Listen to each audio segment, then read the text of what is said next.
Il y a énormément d'élèves et d'étudiants qui disent je suis en terminale mais je ne sais pas quoi faire après le bac. D'autres me disent qu'ils ont le bac mais la filière dans laquelle ils sont ne leur convient pas. Dans cette vidéo, je te montre 3 étapes indispensables si tu veux faire un bon choix d'orientation. Chaque jour, je reçois des dizaines de questions sur Instagram de gens qui me posent des questions sur le choix d'orientation. Choisir ton orientation après le bac, c'est choisir le chemin pour ton avenir.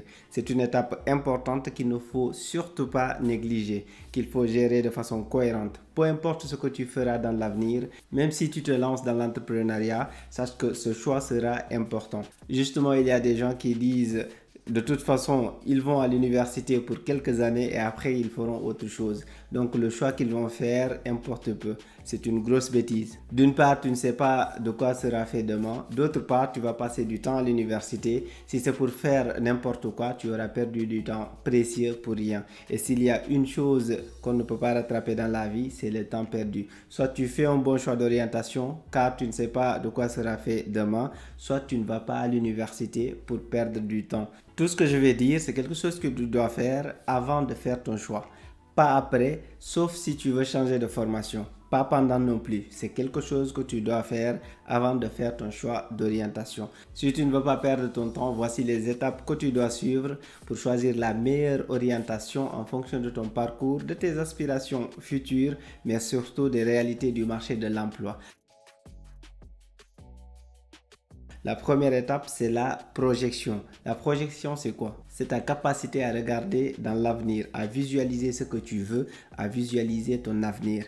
Pour toi, cela repose sur deux parties. Identifier les options de poursuite d'études que tu as en fonction de ton parcours et identifier les métiers que tu souhaites faire. Autrement dit, en fonction du parcours littéraire, scientifique ou autre parcours dans lequel tu es, tu dois savoir ce que tu veux faire, ce que tu ne veux pas faire et savoir comment y accéder. C'est ça l'objectif de cette projection. Comment tu dois t'y prendre?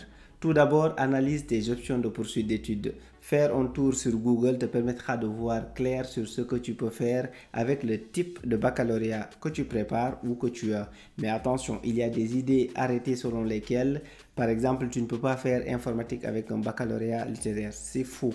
Aujourd'hui, tu peux faire à peu près les mêmes formations et exercer les mêmes métiers, à quelques exceptions près, quel que soit ton type de baccalauréat. Donc, ce que tu dois faire, si tu as un doute pour savoir si tu peux faire telle ou telle formation avec ton bac, tu peux appeler ou écrire une école publique ou privée pour te renseigner sur les conditions d'accès. Après cela, tu te bases sur les métiers qui t'attirent le plus, que ce soit tes passions ou tout simplement des métiers à la mode pour cibler les métiers que tu souhaites faire dans le futur, sans te baser sur le fait que ces métiers soient accessibles ou pas par rapport à ton parcours d'études que tu as déjà identifié. Je te le redis, à ce niveau-là, tu ne dois pas choisir un métier parce que tu sais que ton bac te permet d'y accéder. Tu ne dois pas éliminer un métier parce que tu sais que ton bac ne te permet pas d'y accéder. À ce niveau, tu vises tout simplement, tu listes les métiers qui t'attirent. Peu importe si tu sais que tu peux y accéder, si tu ne le sais pas, tu listes tous les métiers qui t'attirent. À ce niveau-là, tu ne fais pas de choix.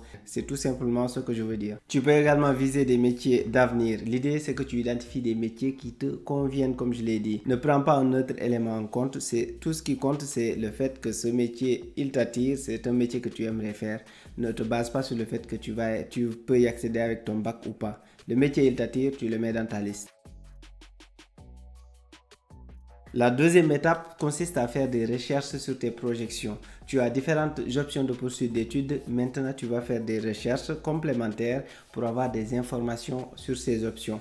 Tu dois te concentrer dans un premier temps sur les conditions d'accès. Il faut que tu saches si avec ton parcours, tu peux faire chaque formation que tu as listée. L'objectif, c'est de procéder par élimination afin qu'il ne te reste que les options dont tu es sûr qu'elles sont accessibles avec ton parcours. Quand je dis recherche, c'est pour savoir si ces formations sont accessibles avec ton type de bac ou pas. Je ne te demande pas tout simplement d'aller sur le site d'une école de formation et de faire tes conclusions à partir de ce site. Je te demande de faire des recherches sur plusieurs sites, d'aller contacter directement les écoles privées, de leur poser la question. Il y a des écoles qui sont beaucoup plus open par rapport au type de baccalauréat. Il y a une école qui peut te refuser un accès à une formation parce que tu as un tel bac, un tel type de baccalauréat. Une autre école qui peut t'accepter. Donc à ce niveau-là, tes recherches, tu dois faire des recherches poussées. Tu ne dois pas avoir la flemme d'aller faire des recherches ou d'appeler directement les écoles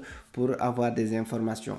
Il s'agit de ton avenir, donc tu dois prendre toutes les mesures nécessaires pour avoir toutes les informations dont tu as besoin avant de trancher, avant de faire ton choix d'orientation. Cette recherche te permettra aussi de savoir si ces formations sont dispensées dans le public ou dans le privé.